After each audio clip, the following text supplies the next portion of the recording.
Տվյալ համակարգի խանութ սրահներից ձեռք բերեք կերամիկական սալիկների լայն տեսականուց ցանկացած սալիկ, իսկ սալիկին համապատասխան սոսին ստացեք ընդամենը 1 դրամով։ Մանրամասները Ideal System.am։ Թուրքիայի Հանրապետության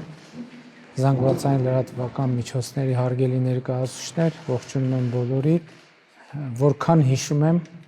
սա աննախադեպ առիթ է եւ աննախադեպ ֆորմատ, այսինքն նման ձևաչափով հանդիպում նախկինում երբեք տեղի չի ունեցել եւ կարծում եմ լավ է, որ այսօր զրուցելու եւ մտքեր փոխանակելու առիթ ենք ունենալու եւ հաջող աշխատանք եմ մաղթում բոլորիս եւ պատրաստ եմ պատասխանել ձեր բոլոր հարցերին։ Խնդրեմ։ Sayın Başbakan, Türkçe'de bizde bir söz vardır. Su küçüğün, söz büyüğün diye. Umuyorum ki bu grubun en yaşlı... Հարգարժան պարոն վարչապետ, թուրքերենում մենք մի խոսք ունենք, ջուրը փոքրին, խոսքը մեծին։ Հուսով եմ, որ այս խմբի մեջ ամենատարիքովը ես չեմ, բայց ընկերներս խնդրեցին, որ ես ձեզ շնորհակալություն հայտնեմ։ Այդ իսկ պատճառով, ինչպես դուք նշեցիք, այո, աննախադեպ այս առիթի համար շատ շնորհակալ ենք եւ այդ շնորհակալությամբ ենք ուզում սկսել մեր խոսքը, ոչ միայն ձեզ, այլև ձեր աշխատակազմին, ամեն ինչի համար շնորհակալ ենք։ Առաջին հարցը կարող եմ ես տալ։ Դարձյալ այս առիթի եւ հրավերի համար շնորհակալություն։ Ես Բուրակ Թաթարն եմ, SOS TV արտաքին լրատվական բաժնի տնօրենը։ Այս պահին Թուրքիա-Հայաստան հարաբերությունների կարգավորման գործընթացում ինչ կետի ենք հասել, հստակ որտեղ ենք գտնվում։ Եվ այսպիսի հարց է ինձ հետաքրքրում. եթե մի օր դուք քաղաքականությունը թողնեք եւ թոշակի անցնեք, Հայաստան-Թուրքիա հարաբերությունների հետ կապված եւ հատկապես Հարավային Կովկասի հետ կապված, ինչպիսի ժառանգություն կկամենայիք թողնել ձեզանից հետո։ Ինչպիսի երազանք ունեք տարածաշրջանի հետ կապված։ Դե երկրորդ հարցին շատ կոնկրետ, շատ դժվար է պատասխանել, որովհետեւ դեռ պետք է տեսնենք, թե ինչ արդյունքներ են արձանագրում եւ ինչ արդյունքներ կան ամփոփելու։ Իհարկե, եթե ցանկությունների ժանրից խոսենք, միանշանակ կցանկանամ, որ Հայաստանի եւ Թուրքիայի միջև հաստատված լինեն դիվանագիտական հարաբերություններ, սահմանը բաց լինի երկաթուղային, ավտոտրանսպորտային հաղորդակցությունների համար, գործարար կապերը լինեն ուղիղ, ես նկատի ունեմ սահմանահատումների եւ տրանսպորտային կապերի առումով, որովհետեւ այսօր էլ Հայաստանի եւ Թուրքիայի միջև բավականին լայն առևտրաշրջանառություն կա, գործարար կապեր կան, բայց ըստ էության դա տեղի է ունենում ոչ ուղղակի ձևով։ Եվ իհարկե այս խոսակցությունը, որ սկսվել է Հայաստանի եւ Թուրքիայի միջև, շատ կարեւոր է եւ ինձ հաճախ են հարցնում, թե ինչ արդյունքներ կան Հայաստան-Թուրքիա հարաբերություններում։ Իհարկե, որպես կանոն մենք ասում ենք, որ մեր հատուկ ներկայացուցիչների ձևաչափով տեղի ունեցած հանդիպումներում ձեռք է բերվել պայմանավորվածություն, որ Հայաստանի եւ Թուրքիայի միջև սահմանը, ցամաքային սահմանի մասին է խոսքը, կբացվի երրորդ երկրների քաղաքացիների եւ դիվանագիտական անձնագիր կրողների համար եւ իհարկե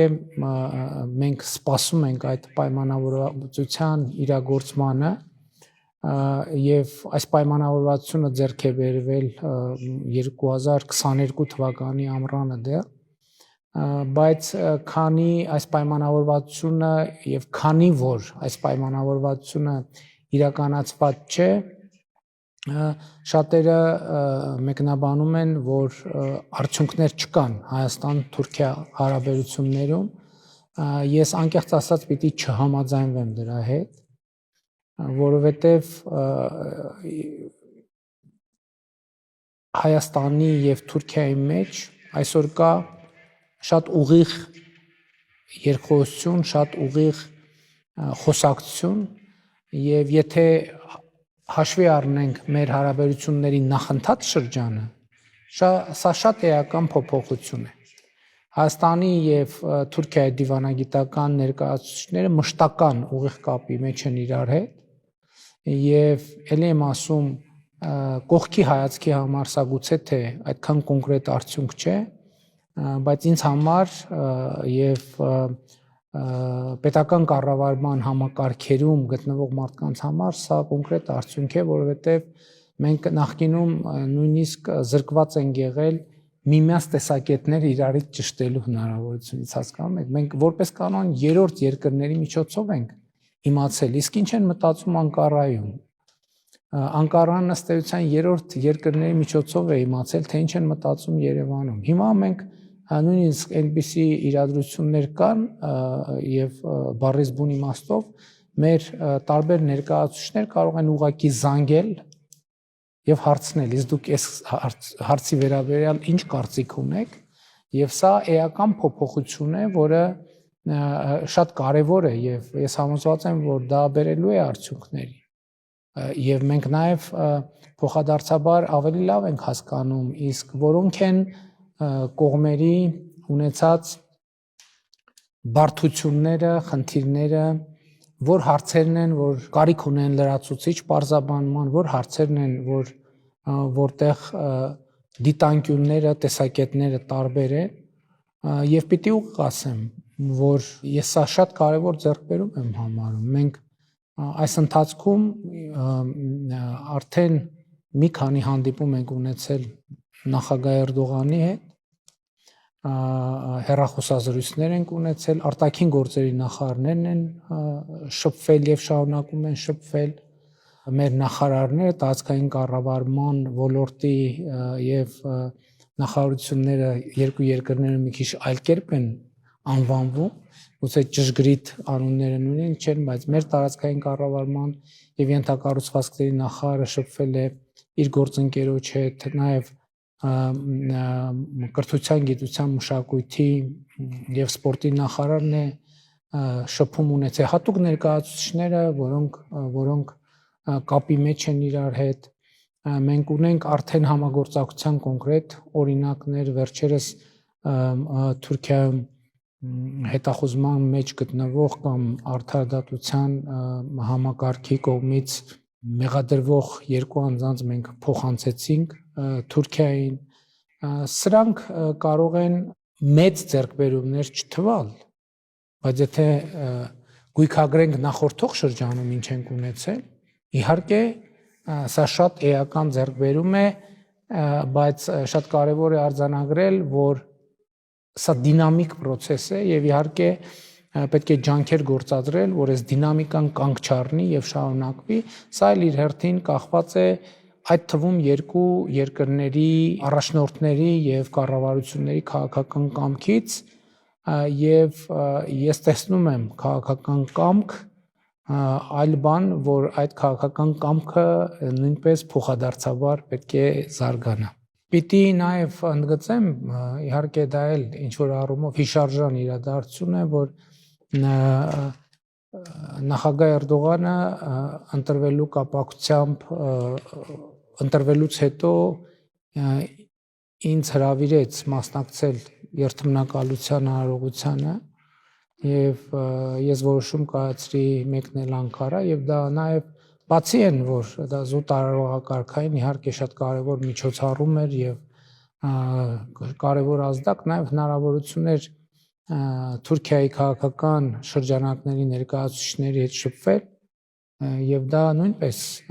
շատ կարևոր իրադարձություն էր երկկողմ հարաբերությունների համար։ Դե տեսեք, ես գործնականում արդեն մոտավորապես 5-7 րոպե թվարկում եմ, թե ինչ կա մեր հարաբերություններում։ Այդ նշանակում է, որ կա թվարկելու բան առնվազն, եթե 7 տարի առաջ հարցնեիք ինձ, ես դժվար թե թվարկելու բան ունենայի։ Երկրորդ հարցը ես եմ ուզում տալ։ Պարոն վարչապետ, ես շնորհակալություն եմ հայտնում Անադոլու գործակալության անունից։ Հարգարժան պարոն վարչապետ, տևական ժամանակ է Հայաստանում պատմության ընկալման վերաբերյալ տարբեր եւ կարեւոր եզրակացություններ եք անում, քննադատություններով եւ առաջարկություններով եք հանդես գալիս։ Մենք որպես Անադոլու լրատվական գործակալություն ձեզ այս հայտարարություններին իրենց բնօրինակ լեզվով հայերենով հետևում ենք։ Այս թեմային ուշադրություն դարձնելու պատճառներին եմ ուզում անդրադառնանք։ Թե այստեղի ձեր քաղաքացիների, թե Սփյուռքի շրջանակներում, ինչի եք փորձում հասնել դրանով։ Շնորհակալություն։ Գիտեք, կարծում եմ ցանկացած երկիր պետք է ինքը իր պատմության հետ առնչվի, դա ակնհայտ է եւ չեմ կարծում թե այդ առումով ես կամ Հայաստանի Հանրապետությունը օրիգինալ են, մենք միշտ էլ մեր պատմության հետ առնչվում ենք, բայց կարևոր է արձանագրել, թե որտեղ ինչպես եւ ինչ նպատակով օգտագործել այն գիտելիքը, որը մեզ տալիս է պատմությունը։ Եվ կարևոր է նաեւ տեսնել այն ուղերձները, ընկալել այլ ուղերձները, որը մեզ տալիս է պատմությունը, որը ինչ խոսք։ Գիտեք, այդպիսի մի արտահայտություն կա, որ պատմությունից պետքա դասեր քաղել։ Բայց պատմության ոչ մի էջում գրված չի այն դասը, ասենք ոչ պատմություն չի ասում, էս եղավ, հիմա ուշադրություն։ Դասը հետևյալն է, հետևությունը հետևյալն է։ Այսինքն պատմության մեջ այդ հետևությունը չկա եւ քաղաքական ընտրության եւ քաղաքական ընկալման հարց է, ինչ դաս քաղել եւ ինչպես ընկալել պատմությունը եւ ինչպես օգտվել պատմությունից։ Սա շատ կարեւոր է։ Օգտվել պատմությունից որպես գիտելիքի աղբյուր, որպես այսօրվա եւ ապագայի մասին իմացության աղբյուր, որպես այսօրը եւ ապագան կառուցելու նախագծի համար գիտելիքի եւ ինֆորմացիայի աղբյուր, թե այնուամենայնիվ ապրել պատմությունը։ Սրանք քաղաքական ընտրության հարց են, որովհետեւ գիտեք, ցանկացած միջավայրում, երբ որ խոսենք պատմության եւ պատմությունից քաղվող դասերի մասին, միշտ վեճ կլինի, որովհետև յուրաքանչյուրը պատմությունը կընկալի իր քաղաքական տեսանկյունից։ Ձեզ նկատի ունեմ հանրության ներսում, նույնիսկ նույն հանրության ներսում։ Եվ իմիջայլոց ասեմ ձեզ, որ պատմությունը ինքը թերևս ամենակաղաքական գիտություններից է կամ ամենակաղաքական դիսցիպլիններից է, եւ հետեւաբար պատմության ընկալումն էլ ինչ որ առումով քաղաքական ընկալման հարց է։ Եվ ո՞րն է այն խոսակցության իմաստը եւ ընկալումը կամ պատճառը, որը դուք ինչպես նշեցիք, այո, ես պատմության մասին հաճախ եմ խոսում եւ իմ հիմնական ուղերձը հետեւյալն է եւ Հայաստանում եւ Սփյուռքի մեր հայրենակիցների հետ խոսելիս, որ պետք է պատմության եւ այսօրվա միջև սահմանազատում իրականացնել եւ չի կարելի պատմությունը եւ այսօրը ընկալել նույն կերպ, որովհետեւ այսօր է, պատմությունը պատմություն։ Չի կարելի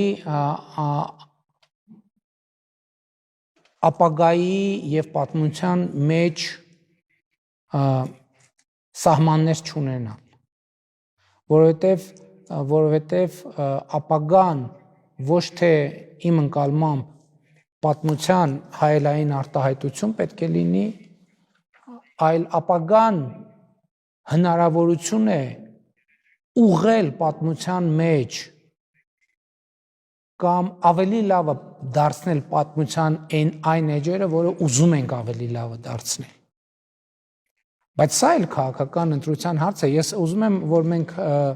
այս նրբությունը ճիշտ ընկալենք։ Պատմության մեջ բացարձակ ճշմարտություն չկա։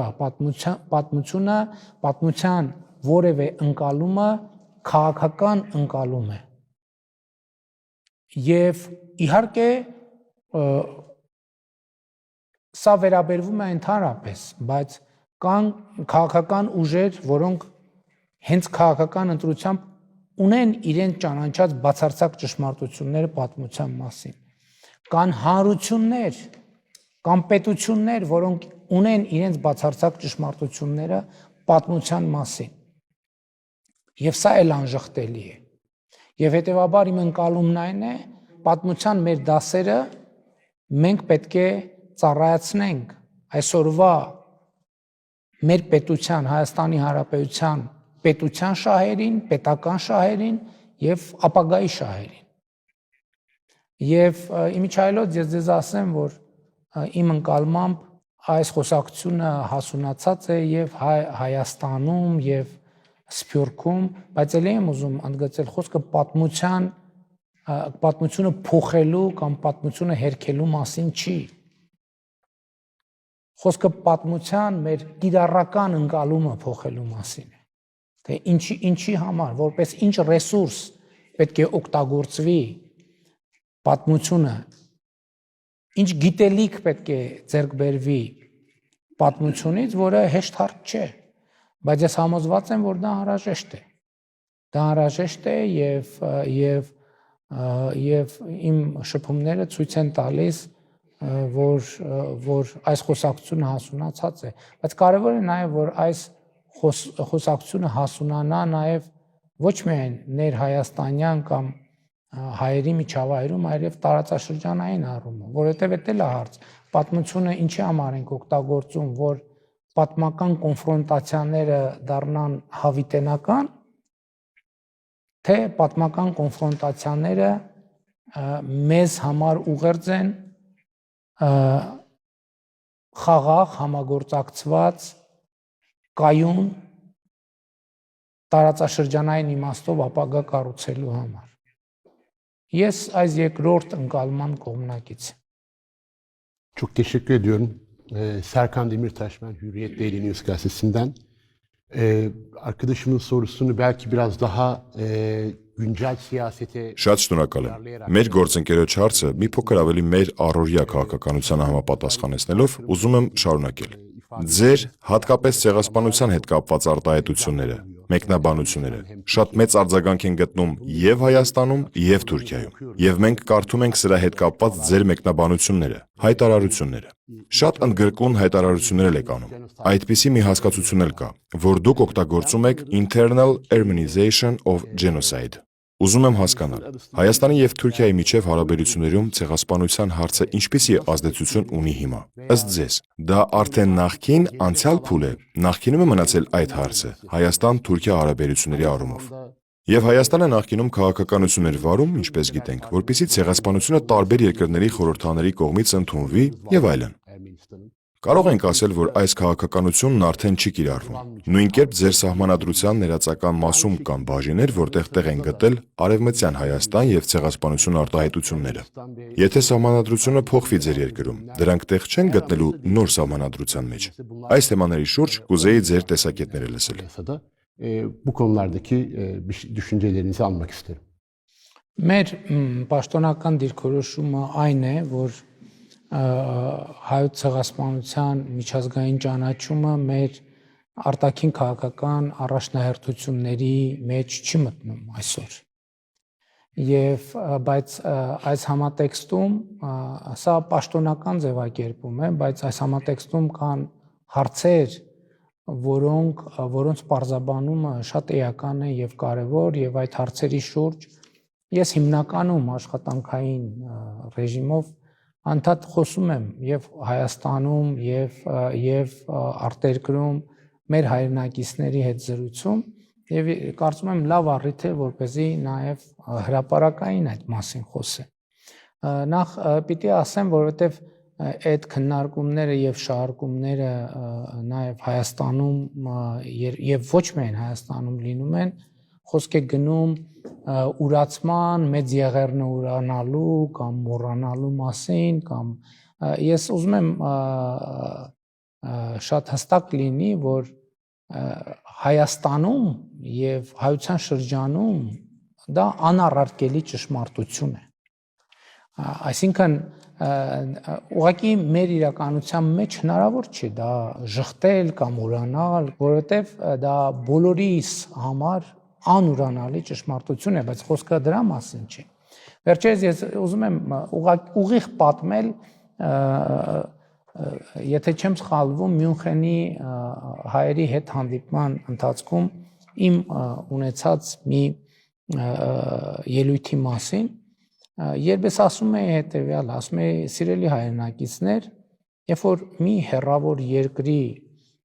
խորհրդարան կամ կառավարություն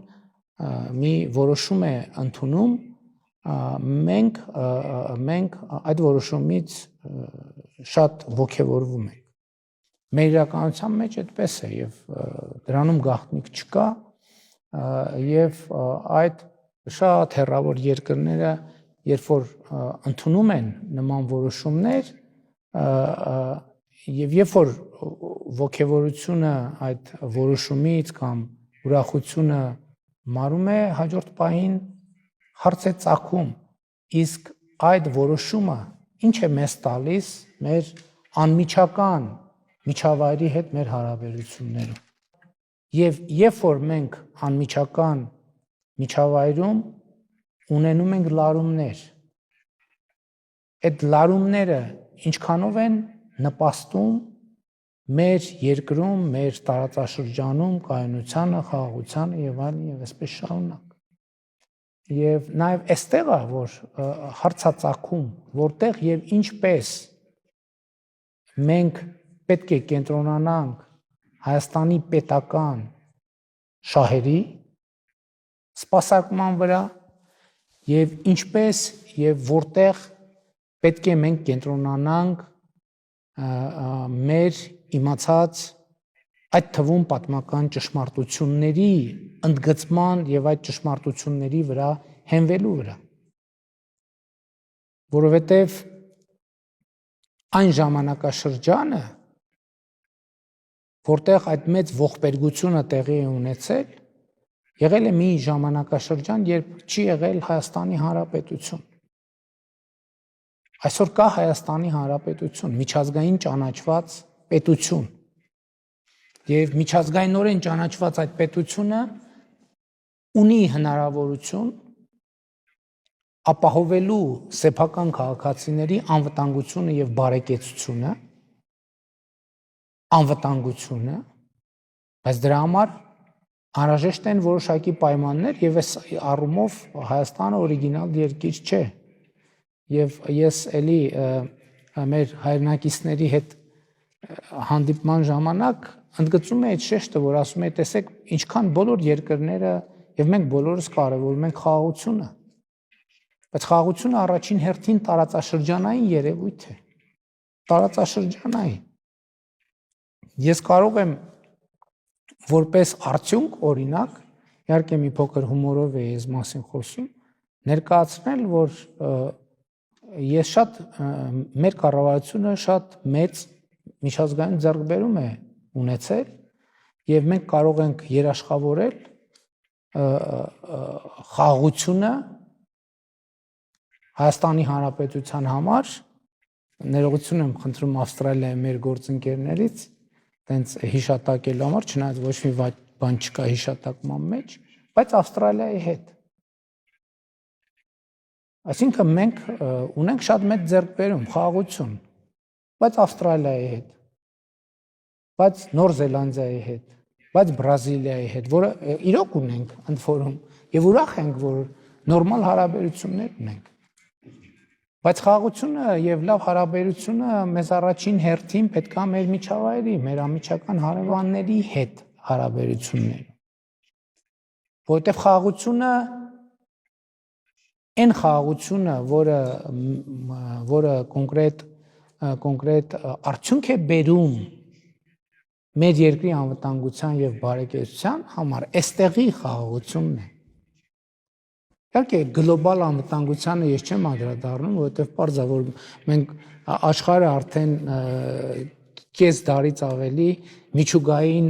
ճգնաժամի մտավախություններ ունի։ Ես այդ գլոբալ խնդիրները այս համատեքստում թողնում եմ մի կողմ, որը իհարկե նաեւ մեր օրակարգի մաս է, այնքանով որքանով որ մենք միջազգային հանրության մաս ենք։ Բայց խաղաղությունը մեզ անհրաժեշտ խաղաղություն այն է, որը հասանելի է մեզ, որը այստեղ է, հիմա է։ Եվ հետևաբար մենք պետք է մտածենք առաջին հերթին տարածաշրջանային խաղաղության մասին եւ դա է դասը իմ ընկալմամբ, որը մենք պետք է վերցնենք պատմությունից։ Եվ ես այս դահլիճում, այս սենյակում 2020 թվականին հարցազրույց եմ տվել տեղական հայաստանյան հեռուստաընկերություններից մեկին, որը հարց է տվել ինձ, իսկ արդյոք Թուրքիայի հետ հարաբերությունների եւ արդյոք կա տենց հնարավորություն, որ Թուրքիան սպառնալիք չլինի Հայաստանի անվտանգության համար։ Եվ իմ պատասխանը եղել է այն, որ այո, մենք պետք է այդ հարցը դնենք եւ այդ հարցին փորձենք պատասխանել, որովհետեւ ենթադրում եմ, որ Թուրքիան էլ նույն հարցը տալու է Հայաստանի վերաբերյալ։ Իմ գործունեության ընթացքում փորձում եմ այդ հարցին պատասխանել, նաեւ այն համատեքստում, որ հնչեց։ Եվ իհարկե այդ հայտարարությունները Հայաստանում միանշանակ չեն ընդունվում։ Իհարկե մի դրվագ, որ մեր սահմանադրությունում Արևմտյան Հայաստան արտահայտություն չկա, Արևմտյան Հայաստան արտահայտություն կա այլ տեղերում, բայց սահմանադրության մեջ չկա։ Բայց բոլորովին վերջերս ես ընդ որում նման խիստ քաղաքական անհրաժեշտություն շատերի կարծիքով չկար, ես բոլորին վերջերս մի եթերով հրապարակային հայտարարեցի, որ իմ ընկալմամբ Արևմտյան Հայաստանը Հայաստանի Հանրապետության Արմավիրի մարզն է եւ Արմավիրի մարզի եւ Շիրակի մարզի կոնկրետ բնակավայր է։ Եվ ինչու եմ ես այդ հայտարարությունը անում։ Ինչու շատ Հայաստանում այդ վերաբերյալ տարբեր վարկածներ կան, թե ես ինչու եմ այդ հայտարարությունը անում։ Որովհետև ես պրակտիկ խնդիր ունեմ որպես Հայաստանի Հանրապետության վարչապետ պատասխանելու այն հարցին, որի մասին քիչ առաջ հիշատակում էի։ Ես շատ ուղիղ եմ ասում մեր հանրությանը եւ հիմա գիտեք ինչ, արդեն մեր հանրությանը միջազգային հանրության այդ սահմանները ձեզ հայտնի պատճառներով ջնջվել են, որովհետև սոցիալական ցանցեր, ինտերնետ, բոլոր հայտարարությունները վայրկյանների ընթացքում հայտնվում են, բոլոր հրապարակային հայտարարությունները վայրկյանների ընթացքում հայտնվում են ամենուր, եւ դրա համար այդ սահմանն էլ արդեն ջնջվել, մեր հանրության հետ ենք խոսում, թե միջազգային, թե տարածաշրջանային հանրության հետ ենք խոսում, բայց նաև մեր հանրությանը իմ հիմնական ուղերձը հետևյալն է։ Ես ասում եմ, որ մենք պետք է կարողանանք մեզ նայել նաև հասկանալ նաև ուրիշների ընկալումը մեր մասին։ Ինչ ուղերձ ենք մենք տալիս տարածաշրջանին եւ միջազգային հանրությանը։ Եթե մենք տարածաշրջանին եւ միջազգային հանրությանը տալիս ենք ուղերձ, որ սպասեք, մենք կհզորանանք եւ տեսեք, թե ինչ տարածքային եւ այլ փոփոխություններ կբերենք տարածաշրջանին, բնականաբար բոլորը կամ առնվազն մի մասը մեզ կընկալեն որպես սպառնալիք։ Եվ եթե մենք լսենք նման հայտարարություններ մեր հարևաններից, մենք էլ դա կընկալենք որպես սպառնալիք, ինչը եւ եղել է։ Ինչը եւ եղել է։ Եկեք չթաքցնենք միջին վիճակագրական ընկալումը Հայաստանում, Հայաստանի Հանրապետությունում այն է, որ Թուրքիան սպառնալիք է Հայաստանի անվտանգության համար։ Եվ ես ենթադրում եմ, որ երբեմն այն բառամթերքը, ընդհանուր քաղաքական բառամթերքը, որ Հայաստանի Հանրապետությունում եւ օգտագործվում է, պարտադիր չէ, որ պաշտոնական մակարդակում, բայց երբեմն նաև պաշտոնական մակարդակում դա կարող է ընկալվել որպես սպառնալիք Թուրքիայի համար։ Իմ ասածը այն է, որ կարող է պարզվի, որ մենք շատ կարևոր բան է, որ կարող է պարզվի, որ մենք արդեն պատճառահետևանքային կապը կորցրել ենք։ Արդեն այն կետը, թե որն է պատճառ, որը հետևանք, արդեն կորցրել ենք այդ կետը։ Եվ այդ կետը կորցնելու պատճառով եւ այս ընկալումների պատճառով մենք անցել ենք շատ բարդությունների եւ կատակլիզմների միջով։ Բայց հիմա կա հնարավորություն այս հարցի ընկալումը եւ այս հարցի պատասխանը ձևակերպումը փոխելու հնարավորությունը ցակել է այն բանից, որ թե Հայաստանի կողմից, թե Թուրքիայի կողմից հնչել են ուղերձներ, որ կա ցանկություն եւ Հայաստանի կողմից եւ Թուրքիայի կողմից այդ հարցերի ձևակերպումները փոխել, այդ շեշտադրումները փոխել, դիտանկյունները փոխել։ Եվ սա է պատճառը, որ այդ թվում մամուլը եւ փորձագետները երբեմն ասում են, որ կա պատմական հնարավորություն։ Եվ ձեր հարցին նորից վերադառնալով ես շատ կցանկանամ որպեսզի ինքս որպես Հայաստանի Հանրապետության վարչապետ օգտագործեմ այդ պատմական հնարավորությունը։ Եվ ես ընդհանուր գիտեք ինչ, դուք ճիշտ եք, այդ երանգը կա, ես ինձ հաշիվ եմ տալիս, որ երբեմն հայտարարություններ եմ անում, որոնք ներքաղաքական իմաստով ոչ մի օգուտ չեն բերում ինձ որպես քաղաքական գործիչ եւ մեր քաղաքական կուսակցությանը, բայց մյուս կողմից ես հասկանում եմ, որ այս հնարավորությունը չի կարելի բաց թողել։ Դա ինչի հնարավորություն է, դա հնարավորություն է ուժեղացնել Հայաստանի պետականությունը, անկախությունը, ինքնիշխանությունը, բայց ինձ համար միանշանակ է, որ դա հնարավոր է անել այստեղ հիմա այս տարածաշրջանում կայունություն եւ խաղաղություն ունենալու միջոցով, տնտեսական համագործակցություն ունենալու միջոցով։ Եվ հետեւաբար մենք պիտի փորձենք անել հնարավորը այդ հնարավորությունը օգտվելու համար։ Որտեւ ավանդաբար, գիտեք, ես ուզում եմ անկեղծ ասել,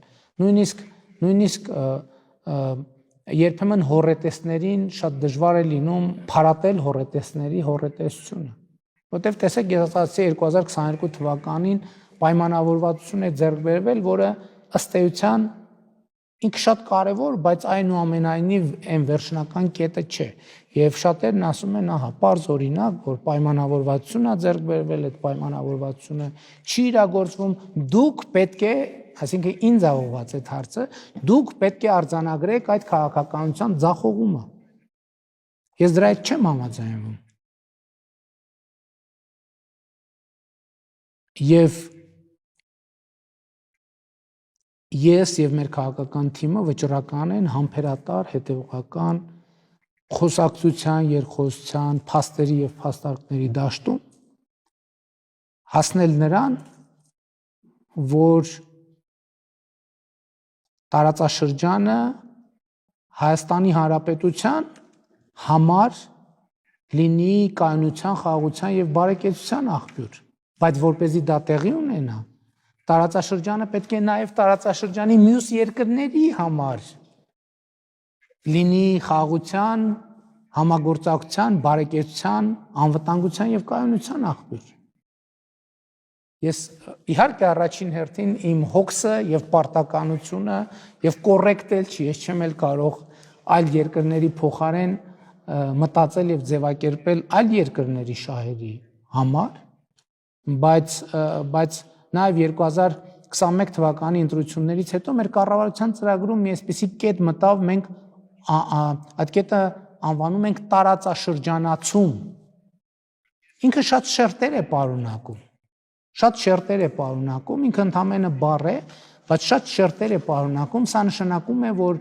մենք մեր քաղաքականությունները վարելիս առաջին հերթին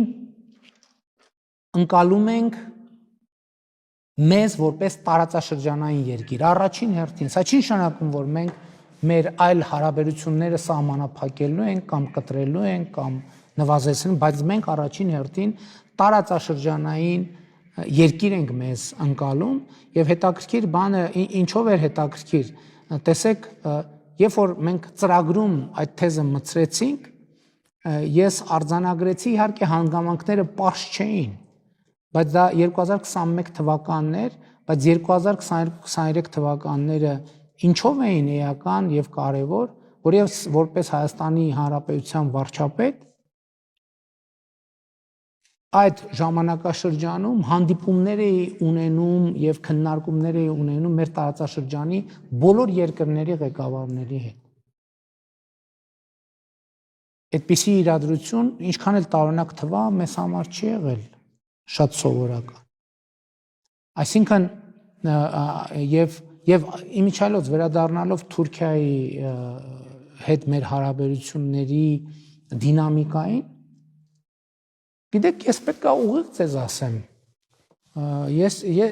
որովհետև այս հանդիպումը եւ նման հանդիպումներ իրանք ավելի իմաստավորված կլինեն, որպեսզի մենք մաքսիմալ երկիմաստություններից խուսափենք։ Գիտեք, այն ժամանակներում, երբ որ օրակարգում էր, որ պետք է շփումներ լինեն Հայաստանի եւ Թուրքիայի ներկայացուցիչների միջև, ասենք ինքնին փաստը, որ նման շփում է տեղի ունենում, կարող էր շատ բարդ արձագանք ունենալ սոցիալական ցանցերում եւ այլն եւ այլն։ Եվ բնականաբար հանրության արձագանքներ որոշակիորեն կաշկանդում են նաեւ այդ հանրության կողմից ընտրված իշխանությանը։ Բայց հիմա ես դա շատ կարեւոր ձեռքբերում եմ համարում, շատ պարզ մի բան նշեմ, որը ինքը կարող է առաջին հայացքից պարզունակ թվալ, բայց խորհրդանշական։ Օրինակ, երբ որ ես Նյու Յորքում ունենում եմ հանդիպումներ ամենատարբեր երկրների ղեկավարների հետ, եւ իմ հանդիպումների մասին փոքրիկ նյութեր ենք տեղադրում իմ Facebook-յան էջում, եւ ես վերադարձի ճանապարհին արձանագրում եմ, որ իմ հանդիպումը Թուրքիայի նախագահի հետ ամենաշատ տարածումն է գտել մեր սոցիալական ցանցերի մեր օգտատերերի շրջանում, ամենաշատ դիտումները, ամենաշատ հավանումները, եւ ես նայում եւ զարմանում եմ։ Ես զարմանում եմ։ Բայց հիմա կարող է թվալ լավ Facebook-ի լայքերն են քննարկում, բայց ելի եմ ասում, մենք պետք է դինամիկայի մեջ լինենք։ Օրինակ մեր առաջին հանդիպումը այդպեսին չէր, այլ ընդհակառակը, հիմնականում նեգատիվ ֆոնով էր։ Նույնիսկ հանդիպման փաստը, թե ինչու պետք է Հայաստանի Հանրապետության վարչապետը նման հանդիպում ունենա եւ այլն։ Այսինքն նկատի ունեմ շատ բարդություններ արդեն իսկ հաղթահարված են, որը պրակտիկ առումով ինքը վիճակագրության մեջ չի արտահայտվում, առևտրաշրջանառության եւ այլն։ Ես դա ձեռքբերում եմ համարում, ուղիղ պետք է ասեմ։ Ես դա ձեռքբերում եմ համարում եւ նաեւ էսա պատճառը, որ ես ասում եմ, որ հոռետեսներին ասում եմ, վաղ է արձանագրել այս ուղղության եւ այս քաղաքականության ձախողման մասին, ավելին ասեմ, ես համոզված եմ, որ եթե մենք հետևողական, հանդարտ, փաստարկների վրա հիմնված, փոխադարձ հարգանքի մթնոլորտում, այս փոքր քայլերով առաջ շարժվենք, հարցը այն չի լինելու, կլինի կարգավորում, թե չէ,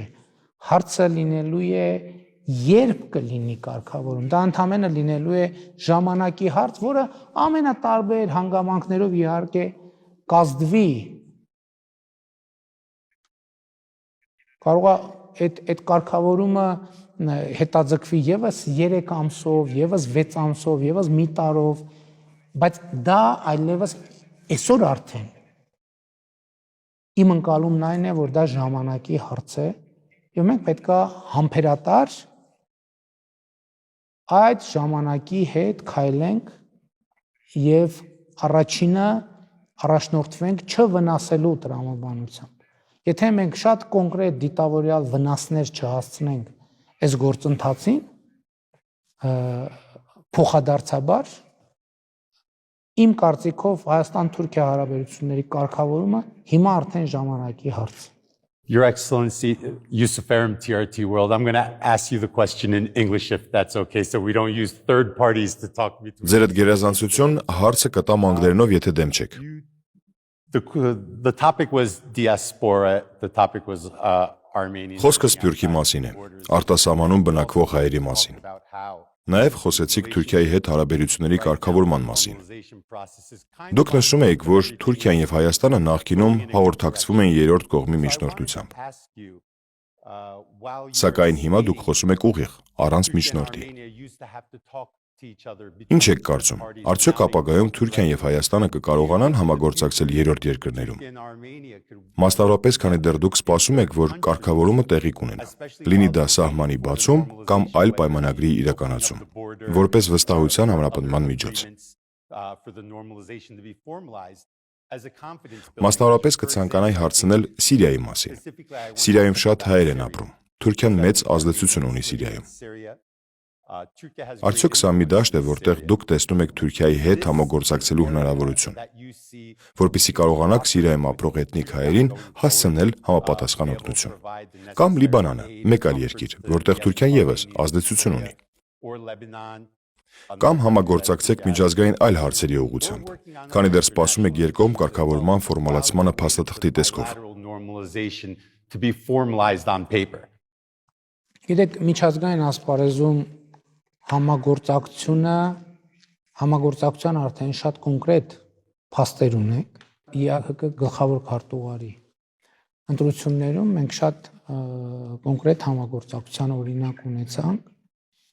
եւ դա լավ օրինակ է, ինչը ցույց է տալիս, որ այն հարցը, որ դուք բարձրացնում եք կապված ապագայի հետ, այսօր արդեն իրողություն է։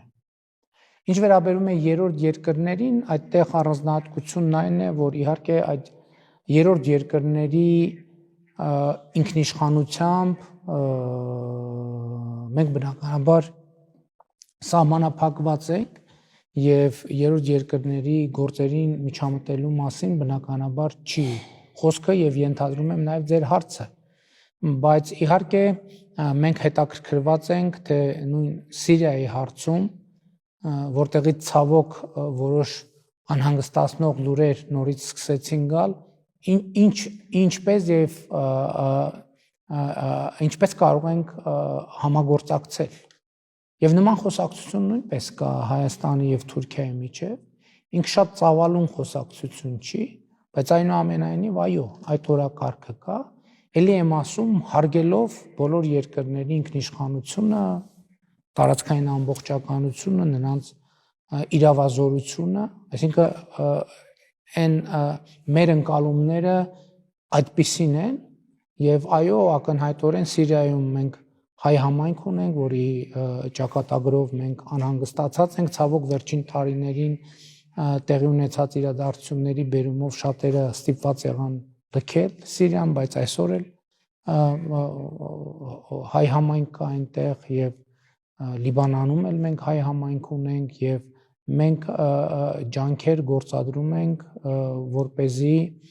որպեսզի տեսնենք ինչ կարող ենք անել այդ երկրներում մեր համայնքների համար հնարավորինս լավ պայմաններ ապահովելու համար, այն ինչ որ մեր հասանելիության տիրույթում է, իսկ կոնկրետ դեպքում Թուրքիայի հետ այդ ուղղություններով աշխատելու Սիրիայի հետ կապված մենք ունեցել ենք որ կոնկրետ քննարկումներ եւ խոսակցություններ եւ եթե ոչինչ չխանգարի կունենանք նաեւ կոնկրետ դրսևորումներ համագործակցության. Sayın Başbakan, teşekkür ederim bizi davet ettiğiniz için. Şimdi biz 2 gündür görüşmeler yapıyoruz devlet yetkilileriyle ve bize söylenen genellikle Türkiye Հարգելի պարոն վարչապետ, շնորհակալ եմ այս հրավերի համար։ Այս երկու օրը մենք հանդիպումներ ունեցանք, եւ այդ հանդիպումների ընթացքում հիմնականում մեզ ասացին, որ ներկա պահին Հայաստանի եւ Թուրքիայի միջև հարաբերությունների խոչընդոտ է հանդիսանում Ադրբեջանը։ Քիչ առաջ խոսեցինք տարածաշրջանում խաղաղության եւ բարի դրացիականության կարեւորությունից։ Գիտենք, որ Ամերիկայի եւ Իսրայելի միջև էլ համաձայնություններ կան Իրանի հետ կապված, եւ խոսում են այն մասին, որ կարող է ռազմական ճանապարհով ինչ-որ բան լինել։ Սա ինչպես կանդրադառնա Հայաստանի վրա, Ադրբեջանի հետ բանակցությունների առումով։ Թրամփի եւ Իսրայելի Իրանի նկատմամբ վարած քաղաքականությունը ինչպես է գնահատում։ Եվ արդյոք այն Հայաստան-Թուրքիա հարաբերություններում փոխկապակցված ինչ-որ azdelություն կարող է ունենալ։ Türkiye ile normalleşme sürecine dolaylı etkileri olacağını düşünüyor musunuz? Teşekkür ederim. Գիտեք, օրինակ մենք նախորդ տարի ճանաչեցինք Պաղեստինի անկախությունը եւ սա պիտի ուղղասեմ, որ նաեւ տարածաշրջանացման մեր քաղաքականության արտահայտություն էր եւ այս որոշման մեջ ամենևին էլ երկրորդական դեր չի խաղացել մեր ամիջական հարևանների Իրան Իսլամական Հանրապետության եւ Թուրքիայի դիրքորոշումը։ Եվ այս առումով իհարկե տարածաշրջանային իրադրությունները մեզ մտահոգում եւ անհանգստացնում են նեգատիվ իրադարձությունները եւ բնականաբար երբ ինչ որ դրական զարգացում է տեղի ունենում, մենք փորձում ենք մեր ուժերի ներածին չափով նպաստել այդ դրական զարգացումների։ Իհարկե նաև մենք լավ հարաբերություններ ունենք Ամերիկայի Միացյալ Նահանգների հետ։ Մենք այս տարի ստորագրեցինք ռազմավարական համագործակցության մասին փաստաթուղթ, համաձայնություն։ Մենք լավ հարաբերություններ ունենք Իրանի Իսլամական Հանրապետության հետ եւ բնականաբար նրանց հարաբերություններում որևէ լարումը անհանգստացնում է մեզ։ Եվ տարածաշրջանում, ինչպես արդեն ասացի, խաղաղությունը տարածաշրջանի, նաև Հայաստանի բարեկեցության գործոն է եւ երաշխիք է, եւ դա չի նշանակում, որ խոսքը վերաբերվում է միայն հենց Հայաստանում խաղաղության մասին, որտեղ իհարկե ես ձեզ կարող եմ բերել 2008 թվականի օրինակը, երբ Վրաստանում տեղի ունեցան իրադարձություններ, գիտեք, Հարավային Օսեթիայի հետ կապված այդ ռազմական իրադրությունը, որը շատ նեգատիվ ազդեցություն ունեցավ շատ արագ Հայաստանի տնտեսական կյանքի, սոցիալ-տնտեսական կյանքի վրա։ Ես նկատի ունեմ հենց սա տարածաշրջանացման այդ գաղափարաբանության շատ կոնկրետ հիմնավորումն է, որովհետև հնարավոր չի, որ տարածաշրջանում չլինի կայունություն եւ խաղաղություն եւ առանձին վերցրած երկիր վայելի կայունություն եւ խաղաղություն, այդպես չի լինում։ Եվ իմ կարծիքով հենց սա է այն հիմնական ընկալման փոփոխությունը, որի անհրաժեշտությունը մեր տարածաշրջանը ունի։ Եվ այդ առումով իհարկե անհանգստացնող է, բայց մյուս կողմից նաև որոշակի ազդակներ կան, որ ցանկություն կա բանակցային խաղաղ դիվանագիտական եղանակով հաղթահարել տարաձայնությունները եւ ես հույս ունեմ, որ մենք կգնանք հենց այդ սցենարը, որտեղ նույն Իրան Իսլամական Հանրապետության կայունությունը եւ խաղաղությունը մեզ համար կարեւոր է եւ տարածաշրջանի բոլոր երկրների եւ մենք այս տրամաբանությամբ ենք փորձում մեր քաղաքականությունները վարել եւ այնտեղ որտեղ ջանք ունենք գործադրելու, որովհետեւ հասկանալիորեն ամեն ինչ չէ, որ մեզնից կախված է եւ այնտեղ որտեղ մենք ջանք ունենք գործադրելու, մենք չենք զլանա այդ ջանքը գործադրել։ Sayın Başbakan teşekkür ediyorum. Ben Mete Çubukçu NTV haber kanalında program yapımcısıyım. Size sorum şöyle olacak. Karabağ Savaşı'ndan sonra Շատ շնորհակալ եմ, Արգարժան պարոն վարչապետ։ Այսպիսի հարց ունեմ։ Ղարաբաղի պատերազմից հետո համաձայնագրում Ադրբեջանի Նախիջևանի միջև ինչ-որ միջանցքից է խոսվում։ Türkiye bu koridoru hala Թուրքիան այս միջանցքի շուրջ իր դիրքորոշումը ձևակերպումը դեռ շարունակում է։ Թուրքիան էլ դա անվանում է որպես Զանգեզուրի միջանցք։ sizin bu koridor Ձեր դիրքորոշումն այս միջանցքի հետ կապված։ Այստեղ էլ բոլորս տեսանք խաղաղության խաչմերուկ նախագիծը։ Արդյոք դա այլընտրանք է այդ Զանգեզուրի միջանցքին, թե ընդհանուր տարածաշրջանային ձեր մոտեցումն է արտացոլում։ Շնորհակալություն։ sonucu mu? Teşekkür ederim. Գիտեք, նախ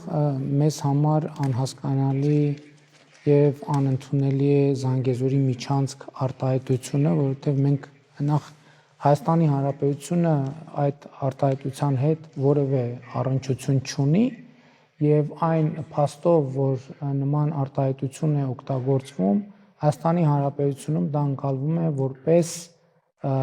տարածքային նկարտում Հայաստանի ինքնիշխանության եւ տարածքային ամբողջականության դեմ։ Ես առիթ ունեցել եմ եւ բոլորովին վերջերս հոդված հրապարակեցի այդ թեմայով, որի հիմնական իմաստն այն էր, որ մենք տարածաշրջանային կոմունիկացիաների բացման կողմնակից ենք եւ թույլ տվեք ասել, որ առաջին հերթին մենք ենք տարածաշրջանային կոմունիկացիաների բացման կողմնակից, որովհետեւ իրականում մենք ենք, որ շրջափակման մեջ ենք։ Ոչ մի ուրիշ երկիր տարածաշրջանում շրջափակման մեջ չի։ Եվ մենք 4 սահման ունենք, որից երկուսը ամբողջությամբ փակ են։ Եվ այս փաստը ինքնին ցույց է տալիս, թե ինչքանով մենք պետք է եւ ենք շահագրգռված տարածաշրջանային կոմունիկացիաների բացման վերաբերյալ։ Շատ հղում է արվում այդ թվում 2020 թվականի նոյեմբերի 9-ի Եռակոմ հայտարարության 9-րդ կետին, բայց ես ուզում եմ ձեր ուշադրությունը հրավիրել մի շատ կարևոր փաստի վրա, որ նոյեմբերի 9-ի Եռակոմ հայտարարության 9-րդ կետում միջանցք արտահայտություն ընդհանրապես չկա։ Ես հասկանում եմ, որ միջանցք բառը այլ տարածաշրջաններում եւ միջազգային խոսույթում այլ կերպ է օգտագործվում, բայց նոյեմբերի 9-ի Եռակոմ հայտարարության համատեքստում այդտեղ կա մի նրբություն, այնտեղ կա լաչինի միջանցք արտահայտություն, որը այս համատեքստում որոշակիորեն, այսինքն դա գրված եւ ստորագրված է։ Իսկ նոյեմբերի 9-ի Եռակոմ հայտարարության 9-րդ կետում միջանցք արտահայտություն ընդհանրապես գոյություն չունի։ Եվ ավելին,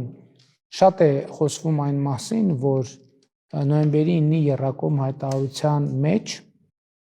կա դրույթ, որ Հայաստանի տարածքով ուղևորների եւ բեռների տեղափոխման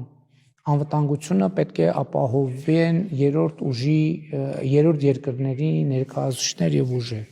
Նոյեմբերի 9-ի Եռակոմ հայտարարության մեջ նման բան ընդհանրապես չկա, ավելին գրված է, որ Հայաստանի Հանրապետությունը երաշխավորում է բեռների, տրանսպորտային միջոցների, ուղևորների երթևեկությունը անցուդարձ։ Ինչպես կարող է Հայաստանի Հանրապետությունը երաշխավորել անվտանգությունը, եթե ինքը չի ապահովելու անվտանգությունը։ Բայց նաև ուզում եմ Եռակոմ հայտարարության հետ կապված հետևյալ դիտարկումը անել, որ Եռակոմ հայտարարությանը չի կարելի վերաբերվել հատվածական։ Օրինակ Եռակոմ հայտարարության մեջ նշվում է գերիների պատանդների, ռազմագերիների պատանդների այլ պահվող անձանց փոխանակման եւ վերադարձի մասին, բայց մինչեւ հիմա այդ խնդիրը լուծված չէ, ավելի սրվում է Բաքվում տեղի ունեցող դատավարությունների բերումով, որը մեր գնահատմամբ դրանք բեմականացված դատավարություններ են, որտեղ կիրառվում են արգելված միջոցներ, խոշտանգումներ, մեր ունեցած տվյալներով այլ արգելված միջոցներ եւ այլն եւ այդպես շարունակ։ Եռակոմ հայտարարության մեջ գրված է Լեռնային Ղարաբաղ, Ադրբեջանը շարունակապար պնդում է, որ Լեռնային Ղարաբաղ չկա։ Եռակոմ հայտարարության մեջ խոսվում է փախստականների վերադարձի մասին, Լեռնային Ղարաբաղ եւ հարակից շրջաններ, բայց Եռակոմ հայտարարությունից հետո ընդհակառակը փախստականների թիվը մեծացել է եւ տեղի է ունեցել բռնի տեղահանում եւ այլն եւ այսպես շարունակ, բայց ես նկատի ունեմ դա լավ մոտեցում չէ Եռակոմ հայտարարության դրույթներին վերաբերվել հատվածական։ Տեղ ասել այն այլևս ուժ չունի, ուրիշ տեղերում ասել այն ուժ ունի, ընդ որում վերագրելով նրան դրույթներ, որոնք իրականում գոյություն չունեն, ի վերջո դա հրապարակային փաստաթուղթ է։ Ինչ վերաբերվում է կոմունիկացիաներին, պատրաստ է արդյոք Հայաստանի Հանրապետությունը սեփական տարածքով ապահովել Ադրբեջանի արևմտյան շրջանների կապը Նախճեվանի ինքնավար հանրապետության հետ, այո, իհարկե պատրաստ է։ Եվ մենք այս թեմայով շատ կոնկրետ առաջարկություն ենք արել Ադրբեջանին, որը մեր կարծիքով ոչ թե ուղղակի առաջարկություն է, այլ լուծում է խնդիրը երկաթուղային բեռնափոխադրումների մասով, եւ մենք սպասում ենք Ադրբեջանի արձագանքին։ Բայց ես ուզում եմ ձեր ուշադրությունը հրավիրել եմ փաստի վրա, որ ընդհանուր առմամբ այդ թվում նոյեմբերի 9-ի Եռակոմ հայտարարության մեջ 2020 թվականի առանձին վերցրած օրակարգ Ադրբեջանի արևմտյան շրջանների եւ Նախճեվանի միջև տրանսպորտային կապ ապահովելու առանձին վերցրած այդպիսի օրակարգ չկա։ Այդ օրակարգը մտնում է ընդհանրապես տարածաշրջանային կոմունիկացիաների բացման օրակարգի մեջ։ Ինչը նշանակում է, որ Հայաստանը եւ Ադրբեջանը փոխադարձաբար միմյանց համար պետք է բացեն կոմունիկացիաները եւ ներքին,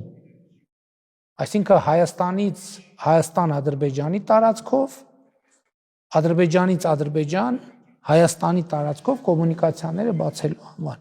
Ես ուզում եմ ձեր ուշադրությունը հրավիրել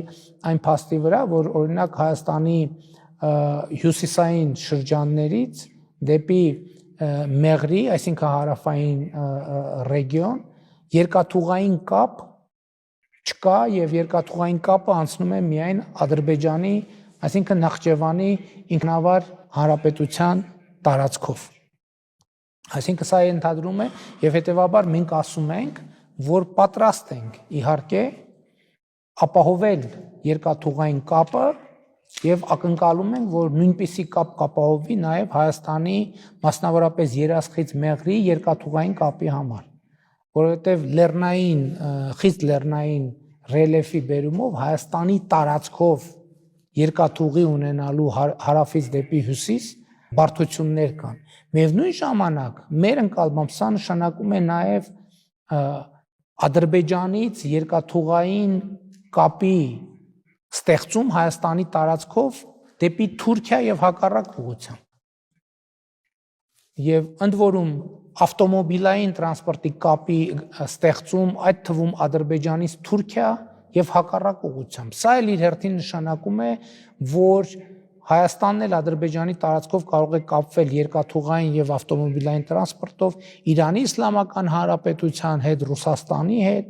Իհարկե այս պարագայում նաև ենթադրվում է Հայաստան-Թուրքիա երկաթուղու բացում եւ այլն եւ այդպես շարունակ։ Մենք պատրաստ ենք այս լուծումների եւ մեզ հասկանալի չէ ինչու Ադրբեջանը չի արձագանքում այս լուծումներին եւ ընդհակառակը փորձ է արվում անընդհատ թեման օգտագործել էսկալացիոն տրամաբանությամբ։ Այսինքն շատ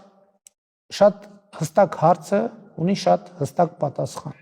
Արդյոք Հայաստանի Հանրապետությունը պատրաստ է տրամադրել երկաթուղային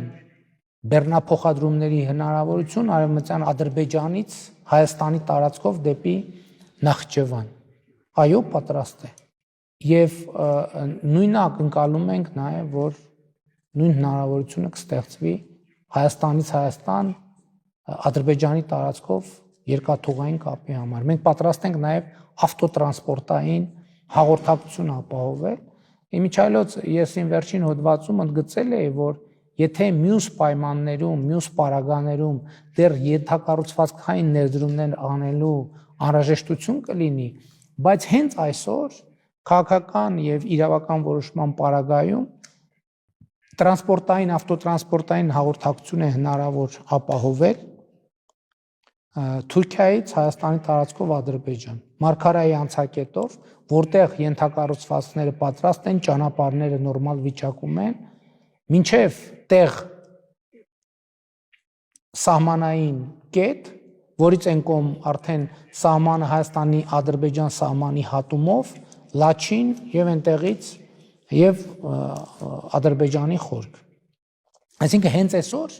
եւ ես դրա մասին հրապարակային հայտարարել եմ, որ մենք պատրաստ ենք նաեւ այսպիսի ավտոմոբիլային կապ ապահովել եւ որը արտահայտված է եւ այս ընկալումների համախումբն է, որը մենք անվանում ենք խաղաղության խաչմերուկ։ Ընդ որում խաղաղության խաչմերուկ մենք հատուկ ընտրել ենք այնպիսի անուն այդ նախագծին, որ մեր հարևան երկրներից ոչ մեկում ալերգիա չառաջացնի այդ անունը։ Եվ կարծում եմ, որ սա մեր կառուցողական դիրքորոշման եւ դիրքավորման շատ ուղիղ հիմնավորում է։ Ben Agos gazetesinden Lucien Kopar. Շնորհակալություն եմ հայտնում։ Իմ հարցը վերաբերում է Ադրբեջանում գտնվող հայ գերիներին։ Ռուբեն Վարդանյանը բանտարկված է, ներկա պահին հացադուլ է հայտարարել։ Այս թեմաների շուրջ Հայաստանի մամուլում էլ Հայաստանի կառավարությանն ուղղված որոշակի քննադատություններ կան առ այն, որ համապատասխան ջանքեր չեն գործադրվում։ Դուք ինչ եք մտածում այս խնդրի հետ կապված։ Siz bu konuda ne düşünüyorsunuz acaba? Իհարկե արդեն ասացի, որ այդ իրադրությունը մեզ շատ անհանգստացնում է։ Մենք այսօր առնվազն 23 գերիներ, պատանդներ, այլ պահվող անձինք ունենք Ադրբեջանում եւ նաեւ մենք փորձում ենք հնարավոր ջանքերը գործադրել այդ խնդրի լուծման համար, բայց մյուս կողմից պետք է հասկանանք, որ դա տեղի ունենում մի պայմաններում, երբ Ադրբեջանը ըստ էության այդ գործոնը նույնպես օգտագործում է էսկալացիոն տրամաբանությամբ եւ էսկալացիոն նպատակներով եւ երբ որ ասում են, որ Հայաստանի կառավարությունը անհրաժեշտ ջանքեր չի գործադրում այդ խնդիրը լուծելու համար, եթե մարդիկ նման բան ասում են, նշանակում է բավարար չափով տեղեկացված են։ Եթե բավարար չափով տեղեկացված են, ուրեմն պետք է հաջորդ քայլն էլ անեն եւ ցույց տան այդ որ գործողությունն է, որ Հայաստանի կառավարությունը պիտի անի եւ դա կբերի արդյունքի եւ կառավարությունը այդ ջանքը չի գործադրում։ Ես ընդհանուր առմամբ այդ քննադատությունը հասկանում եմ եւ միշտ ասում եմ, որ քանի դեռ այդ ջանքերը, որ կառավարությունը գործադրում է, արդյունք չեն տալիս, բոլորը կարող են ասել, որ ջանք չի գործադրվում, որովհետև այդ ջանքերը հիմնականում դիվանագիտական մակարդակով են գործադրվում, ինչու, որովհետև այս ժանրի մեջ հրապարակային հայտարարությունները իրենք պետք է լինեն շատ նպատակային եւ կոնկրետ նպատակի ծառայեն եւ այդ հրապարակային հայտարարությունների որոշակի դեպքերից անդին արդեն իրենք ոչ մի օգուտ չեն տալիս եւ ընդհակառակ վնաս են տալիս։ Ես միշտ բերում եմ 2023 թվականի դեկտեմբերի օրինակը, երբ 32 գերեվարված մեր հայրենակիցներ վերադարձան Հայաստան եւ մինչեւ վերջին վարկյանը ոչ մեկի հայտնի չէր այն ջանքերը, որ մենք գործադրում ենք եւ մինչեւ վերջին վարկյանը հնչում էին քննադատություններ, որ կառավարությունը ոչինչ չի անում։ Եվ այդ մարդիկ իրենց տեսակետի ճիշտ էին, որովհետև նրանց տեսակետից կառավարությունը որևէ բան անում է միայն այն պարագայում,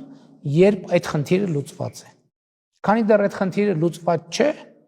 ցանկացած ոք կարող է պնդում անել, որ ուրեմն կառավարությունը անհրաժեշտ ջանքեր չի գործադրվում։ Բայց մինչև դեկտեմբերին 2023 թվականի մեր գերեվարված հայրենակիցներին վերադարձի մասին պաշտոնական լրատվությունը մինչև այդ վերջին վարկյանը հնչում էին շատ խիստ քննադատություններ եւ որ կառավարությունը ոչինչ չի անում։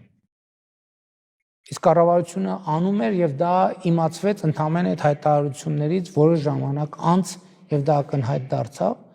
եւ ես արդեն ասացի դա ցավոտ հարց է, բայց կա նաեւ հետեւյալը, որ մենք տեսնում ենք, որ Ադրբեջանը այդ խնդիրը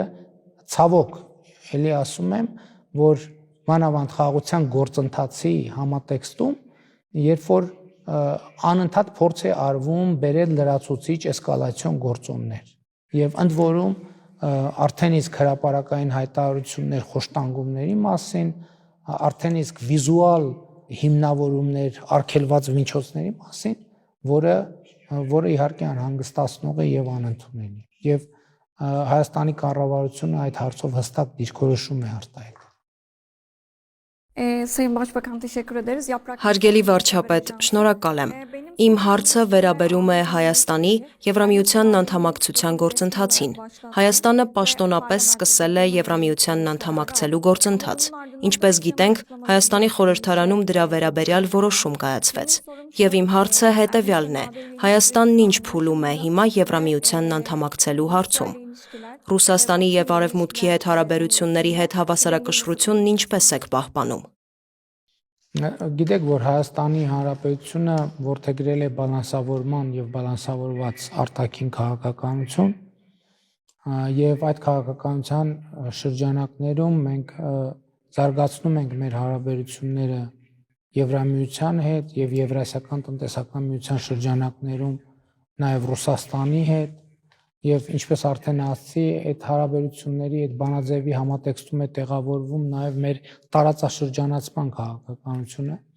Եվրամիության հետ մեր հարաբերությունները վերջին տարիներին զարգացել են, խորացել են եւ այդ զարգացումների ֆոնին քաղաքացիական հասարակությունը, հանրության ներկայացուցիչներ շուրջ 50,000 ստորագրություններով օրենքի նախագիծ են ներկայացրել խորհրդարանին։ Մեր սահմանադրությամբ այդպիսի կարգավորում կա, որ քաղաքացիները կարող են 50,000 ստորագրությամբ օրենքի նախագիծ ներկայացնել խորհրդարանի քննարկմանը, ինչի եւ տեղի է ունեցել, եւ մեր կառավարող մեծամասնությունը որոշել է կողմ քվեարկել եւ այդ կողմ քվեարկությունը տեղավորվում է նաեւ բալանսավորված եւ բալանսավորման արտաքին քաղաքականության տրամաբանության մեջ եւ նաեւ մենք Եվրամիության հետ մեր հարաբերությունների խորացումը չենք հակադրում մեր մյուս գործընկերների հետ հարաբերություններին, ընդ որում գիտեք հետաքրքիր մի հանգամանք, եթե ուշադիր նայենք մեր տարածաշրջանին, այսօր կայացած իրողություն է, որ մեր 4 հարևաններից 2-ը Եվրամիության անդամության թեկնածու են։ Եվ նկատի ունեմ, որ նաև այս process-ը մեր տարածաշրջանացման քաղաքականությանը չի հակասում։ Բայց մենք մյուս կողմից հասկանում ենք եւ ակնհայտ է, որ այդ նախագծի ընդունումը չի նշանակում անդամակցություն Եվրամիությանը, որովհետև դա բոլորովին այլ մի գործընթաց է։ Մենք դրանով արձանագրում ենք մեր քաղաքական հետաքրքրվածությունը այդ գործընթացի նկատմամբ, հասկանալով, որ դա բարդ գործընթաց է, բայց մյուս կողմից բալանսավորված եւ բալանսավորման արտաքին քաղաքականության համատեքստում մենք ուզում ենք նաեւ մեր ժողովրդի համար, ես այդպես եմ ձևակերպում, ունենանք այլընտրանքների որոշակի մենյու, որովհետև ընդհանուր Եվրամիությանը անդամագրվելը ի վերջո նաև կարող է տեղի ունենալ համընդհանուր հանրաքվեի միջոցով հաստատվելու պարագայում Հայաստանի Հանրապետության դեպքում, որովհետև նույնիսկ այդ պարագայում դեռ փաստ չի, որ Հայաստանը կանդամագրվի Եվրոպական միությանը, որովհետև Եվրոպական միության անդամ երկրներն էլ իրենց հերթին պետք է կոնսենսուս ձեռք բերեն։ Ես նկատի ունեմ, որ մենք պարզապես, ես ուզում եմ ուղիղ ասել դրա մասին, մենք պարզապես ուզում ենք, որ Հայաստանի Հանրապետությունը հաղթահարի այլընտրանքների բացակայության արտաքին քաղաքականությունը։ Մենք ուզում ենք, որ Հայաստանի Հանրապետությունը եւ Հայաստանի ժողովուրդը ունենա այլընտրանքներ։ Սա ամենևին էլ այդ այլընտրանքներից մեկի հենց ուղակի ընտրություն չէ, այլ դա հնարավորություն է, եւս մի այլընտրանքի հնարավորություն է մեր պետության եւ մեր ժողովրդի համար, եւ սա ըստ էության ծառայություն է իհարկե նաեւ մեր հանրության առնվազն ընդ որում 50,000-ից ավելի ստորագրություններ հավաքվել, 60,000-ից մոտիկ, եւ նաեւ մեր ժողովրդավարական էության արտահայտությունն է, որ մենք չենք կարող, եթե սահմանադրությունը նման հնարավորություն տալիս է, ինչու պիտի ժողովրդավարական կառավարությունը եւ ժողովրդավարական մեծամասնությունը մերժի այդ նախագիծը։ Եվ սա է մեր ընկալումը եւ ես կարծում եմ, որ դա կարևոր լրացում է Հայաստանի Հանրապետության ժողովրդի եւ Հայաստանի Հանրապետության արտաքին քաղաքականության, եթե կարելի է այդպես ձևակերպել, մենյուի եւ հնարավորությունների մեջ։ Էլի եմ ասում, մեր կարևորագույն խնդիրներից մեկը այլընտրանքների բացակայության քաղաքականությունը հաղթահարելը եւ մուտք գործելն է միտեղ, որտեղ մենք կարող ենք ավելի ուշադիր նայել մեր տարածաշրջանին, ավելի ուշադիր նայել աշխարհին, ավելի ուշադիր նայել հնարավորություններին, ավելի ուշադիր վերլուծել սպառնալիքները, բայց տեսնել նաև հնարավորություններ։ Եվ սա տրամաբանական շարունակությունն է, ելի եմ ասում, այդ թվում մեր տարածաշրջանային քաղաքականության։ Որտեւ ես չգիտեմ, այդ ինչպիսին կլիներ մեր մոտեցումը, բայց մեր քննարկումների եւ վերլուծությունների մեջ սա ունեցել է էական նշանակություն, որ մենք արձանագրել ենք, որ մեր 4 հարևաններից 2-ը Եվրամիության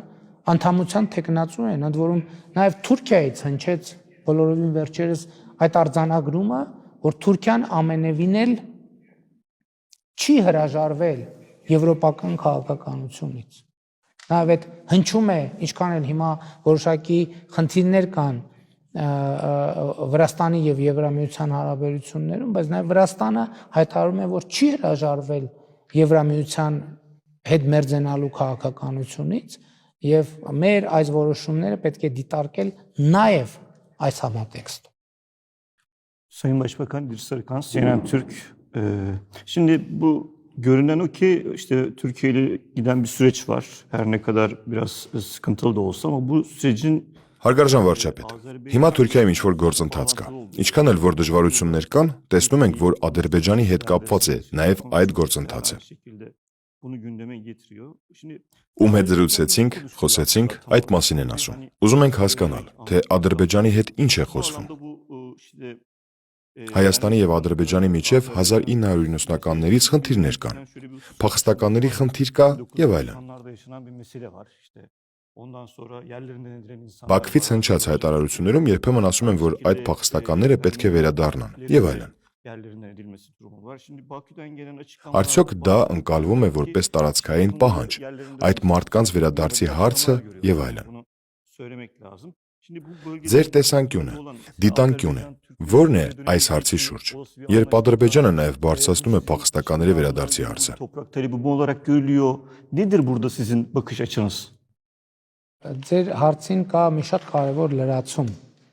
Ադրբեջանը իրականում բարձրացնում է մի հարց, որը անվանում է Արևմտյան Ադրբեջան։ Եվ Ադրբեջանը Արևմտյան Ադրբեջան է անվանում Հայաստանի Հանրապետության ինքնիշխան տարածքի մոտավորապես 60-70%։ Եվ մեզ հրավիրում է քննարկել Արևմտյան Ադրբեջանի հարցը։ Մենք Հայաստանի Հանրապետության տարածքի 60-70%-ը անվանելով Արևմտյան Ադրբեջան։ Մենք ասում ենք, որ Հայաստանում Արևմտյան Ադրբեջան չկա։ Եթե ուզում ենք Արևմտյան Ադրբեջան փնտրել, Արևմտյան Ադրբեջան կամ տեսնել, ցույց տալ Արևմտյան Ադրբեջանի Ղազախի, Աղստաֆայի, Գետաբեի, Քելբաջարի, Լաչինի, Զանգելանի, Կուբաթլուի, եթե ինչ-որ տարածաշրջանի անուն մոռանամ, դա չի նշանակում դիտավորյալ բաց թողում, բայց ես նկատի ունեմ, մենք կարող ենք քարտեզի վրա նայել եւ ասել, թե որն է Արևմտյան Ադրբեջանը։ Այստեղ Արևմտյան Ադրբեջանը։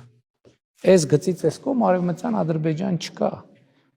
Շատ ցանկանալու բերումով նաև Նախճեվանը կարելի է Արևմտյան Ադրբեջան համարել աշխարհագրական առումով։ Նկատի ունեմ, նրանք փորձ են անում հումանիտար հարցերի տրամաբանության ներքո տեղավորել դա, մեզ կոչ անելով ինչ որ հարց քննարկել, բայց էլի եմ ասում, նրանք մեր երկրի ինքնիշխան տարածքի 60%-ը անվանում են Արևմտյան Ադրբեջան։ Եվ հետևաբար նման հարցը մեզ համար քննարկելի չէ, որևէ երկրի համար քննարկելի չէ,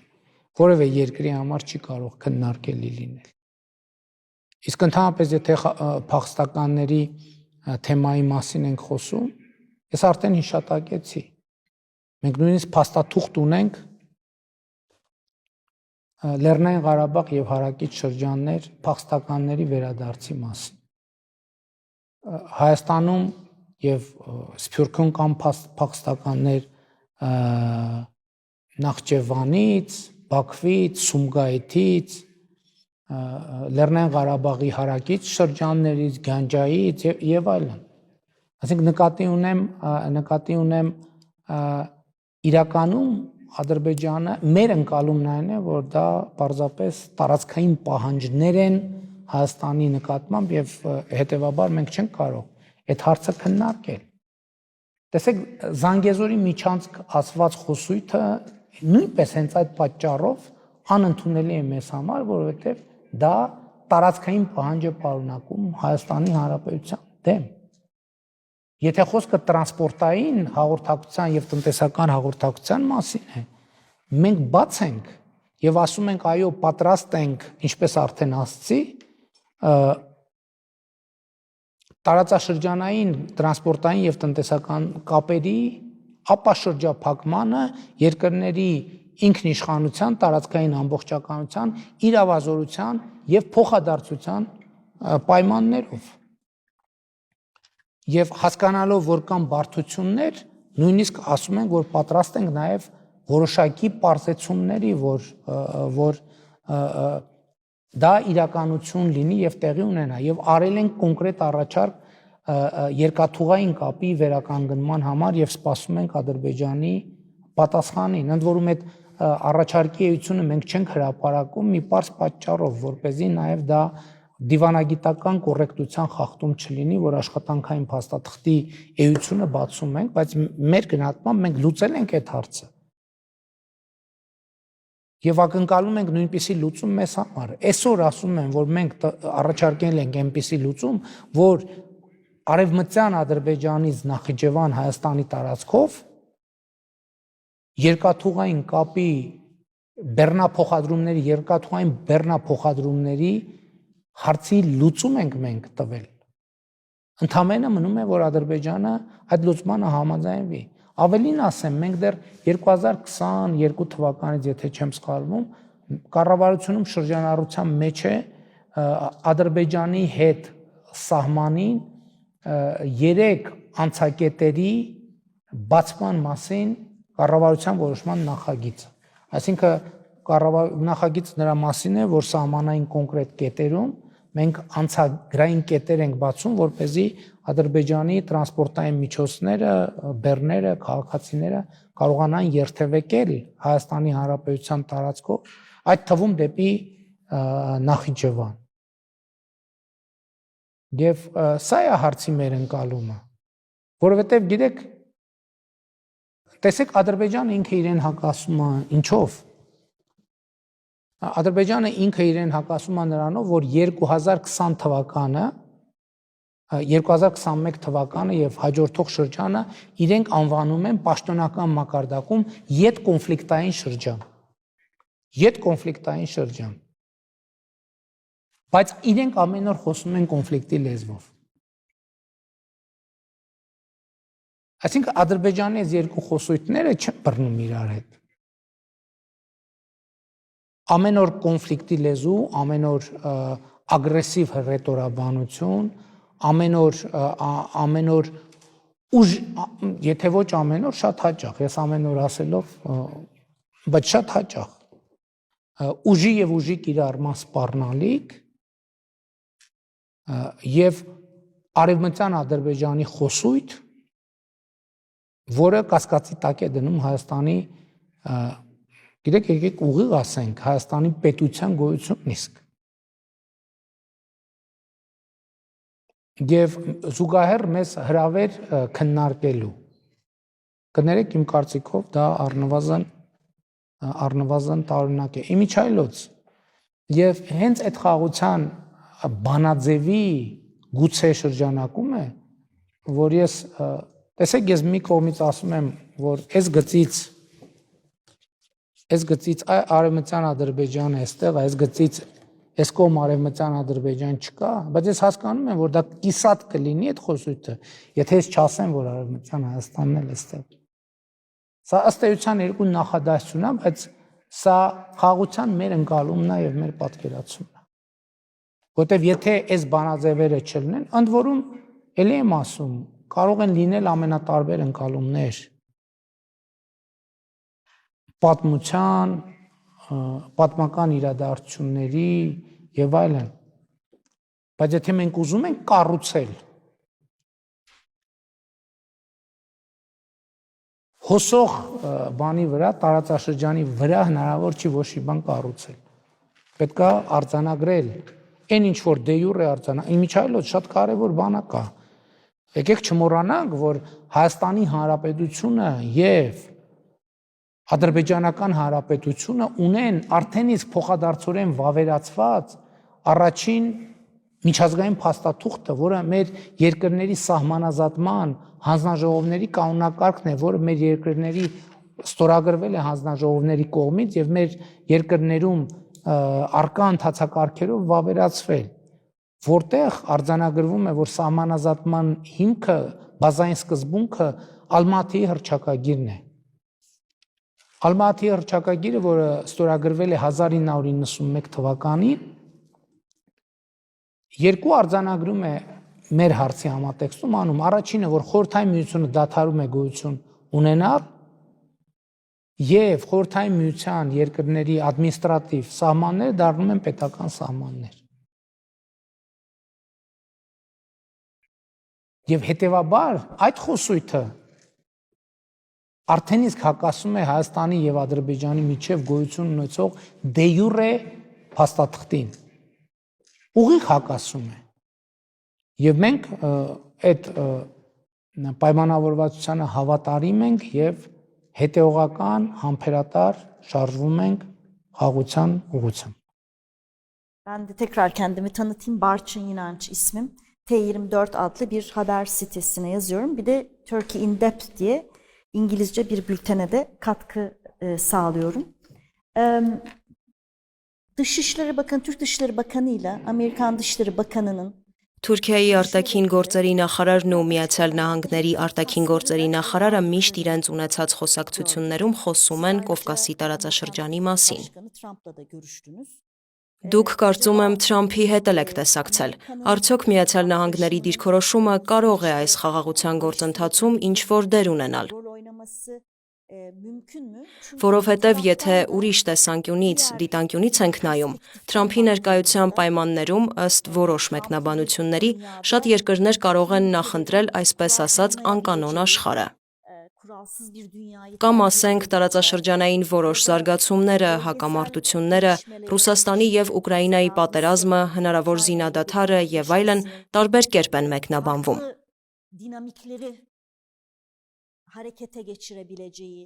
Հետևաբար ձեր մատնանշած այդ հնարավորության պատուհանի հետ կապված ձեր կարծիքով կան այնպիսի գործոններ աշխարհում եւ տարածաշրջանում, այնպիսի զարգացումներ, որոնք կարող են խոչընդոտ հանդիսանալ այդ հնարավորության եւ պատուհանի համար։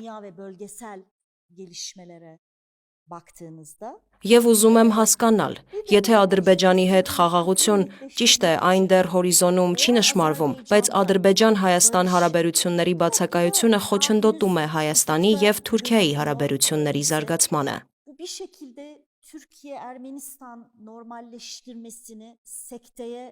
Ձեր ասած հոռետեսների դեմ օգտագործվող փաստարկները կարող եք ավելի հստակեցնել։ Որովհետև ի վերջո Հայաստանի եւ Թուրքիայի միջև կարգավորում դեռ չի ապահովվել։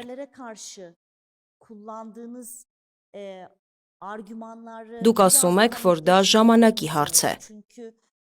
Թուրքիայից իհարկե դրական ինչ-որ ազդակներ, մեսիջներ են եկել։ Դա եք հիմք ընդունում, որ ժամանակի խնդիր է։ Siz ise zaman meselesi diyorsunuz. Hani Չեմ ուզում կրկնել, բայց ինչքան Ադրբեջանի հետ խաղաղությունն ուշանա, կարծես թե այդքան էլ շարունակելու են Հայաստան-Թուրքիա հարաբերությունները չկարգավորված մնալ։ tekrar etmek olacak ama Այդ ռիսկը դուք չեք տեսնում։ barış ne kadar gecikirse sanki Türkiye-Ermenistan süreci de olumsuz etkilenme riski yok mu acaba? Ես այդ ձևակերպման հետ ուզում եմ չհամաձայնել, որ հորիզոնում Հայաստան-Ադրբեջան խաղաղությունը չի երևում։ Ես կասեմ, որ պարզապես անընդհատ փորձ է արվում ծխածածկույթ ապահովել հորիզոնի երկայնքով, որպեսզի այդ խաղաղությունը չերևա։ Որովհետև իրականում, տեսեք, շատ կարևոր հենասյուներ Հայաստանի եւ Ադրբեջանի միջև խաղաղության դրվել են։ Որոնք են այդ հենասյուները, մեկը ես արդեն նշեցի։ Հայաստանը եւ Ադրբեջանը ըստ էության պայմանավորվել են, որ ճանաչում են 1991 թվականի Ալմատի հռչակագրի հիման վրա միմյանց տարածքային ամբողջականությունը եւ ինքնիշխանությունը։ Սա այնա ինչ որ հորիզոնում պետք է երևա, ավելին ասեմ, խաղաղության պայմանագրի խաղաղության համաձայնագրի նախագծի համաձայնեցված հոդվածներում վերաարձանագրել են այս իրողությունը, արձանագրել են, որ չունեն միմյանցից տարածքային պահանջներ եւ փոխադարձաբար պարտավորվում են նման տարածքային պահանջներ չներկայացնել ապագայում։ Սա շատ հստակ երևում է հորիզոնում, բայց հիմա դուք կհարցնեք, բա որն է ծխածածկույթը։ Ծխածածկույթը Արևմտյան Ադրբեջանի մասին խոսույթն է, որովհետև երբ որ պայմանավորվածություն ենք ձեռք բերել, որ ճանաչում ենք միմյանց տարածքային ամբողջականությունը, ուրեմն չպետք է լինի Արևմտյան Ադրբեջանի խոսույթ։ Ծխածածկույթը Բաքվում տեղի ունեցող դատավարությունները, որոնք մի նպատակ ունեն, ես չգիտեմ ինչ, համենայն դեպս մեր ընկալումն է այդպիսին, զրոյացնել այն ձեռքբերումները, որոնք ունեցել են խաղաղության գործընթացում, որովհետև մենք արդեն 4 տարի բանակցում ենք խաղաղության process-ի վերաբերյալ եւ ունենք արդյունքներ, արդեն իսկ ասել եմ, մենք դա չենք արձանագրում, անընդհատ կենտրոնացած ենք խաղաղության համաձայնագրի վրա, որը իհարկե կարևոր անկյունակարային բան է, բայց այն որ Հայաստանն ու Ադրբեջանը ստորագրել են միջազգային փաստաթուղթ եւ վավերացրել են երկու երկրներում, դա արդեն իսկ կայացած փաստ է եւ կայացած իրողություն, ավելին մենք սահմանազատված սահմանային հատվածներ ունենք եւ այստեղ է խնդիրը, այս կետից ինչ ճանապարհով ենք գնում։ Ես եթե ուշադիր եք ասացի, որ եթե հետեւողական լինենք մենք մեր ջանքերում, արդեն իսկ այդ ճանապարհը, այդ նախագիծը սեղանին է, մնում է այդ նախագիծը այդ նախագծից չհրաժարվել։ Մեզ ըստ էության շատ նոր բան կառուցել այս փուլում, պետք չէ անհրաժեշտ է ընդամենը այն ինչ որ արձանագրված է, դա չոչնչացնել։ Սրա մասին է խոսքը։ Այո, մենք հասկանում ենք նաև զգայունությունները, որը կան եւ առանձնահատկությունները, որը կա Թուրքիա-Ադրբեջան հարաբերություններում, դա հնարավոր չի շղթել, բայց մյուս կողմից նաև արդեն ասացի, որ մենք ունենք process-ներ նաև Հայաստան-Թուրքիա հարաբերություններում։ Ես նոր մտածեցի, որ այն առաջի 7 րոպեում, երբ որ նշում էի Հայաստան-Թուրքիա հարաբերություններում իրադարձությունները, ես էլի բաներ բաց թողեցի, որ կարող էի լրացնել, հասնել 10, 11, 12, 15 րոպեի։ Ընդհանուր որ հիմա արդեն 2 տարի անընդմեջ Հայաստանի արտաքին գործերի նախարարը մասնակցել է Անտալիայի դիվանագիտական խորհրդաժողովին։ Ավերիջ երկրաշարժից հետո արտաքին գործերի նախարարի այդտեղի ունեցավ Թուրքիայում աղետի գոտի մենք հումանիտար աջակցություն ուղարկեցինք, որը եւ լավ է, որ հումանիտար աջակցություն ուղարկեցինք, վատ է, որ նման ողբերգական իրադարձությունների հանգամանքով եւ բերումով։ Բայց ես էլի եմ ասում, նաեւ Թուրքիայի դերի առումով, այստեղ իմ կարծիքով Թուրքիան էլ ընտրելու բան ունի, որովհետեւ մենք լսում ենք, որ Թուրքիան փորձ է անում կամ առնվազն գուցե մենք սխալ ենք ընկալում ուղերձը, բայց մեր տպավորության Թուրքիան նաեւ ինչպես դուք նշեցիք, ինչու է Թուրքիան Միացյալ Նահանգների հետ քննարկում նաեւ հարավային Կովկասի խնդիրները, որովհետեւ մեր ընկալումն այն է, որ Թուրքիան համենայն դեպս ուղերձները այդպիսին են, որ հարավային Կովկասում կայունության օգտին է հանդես գալիս Թուրքիան։ Մենք տեսնում ենք, որ Թուրքիան հանդես է գալիս եւ նախագահի եւ արտաքին գործերի նախարարի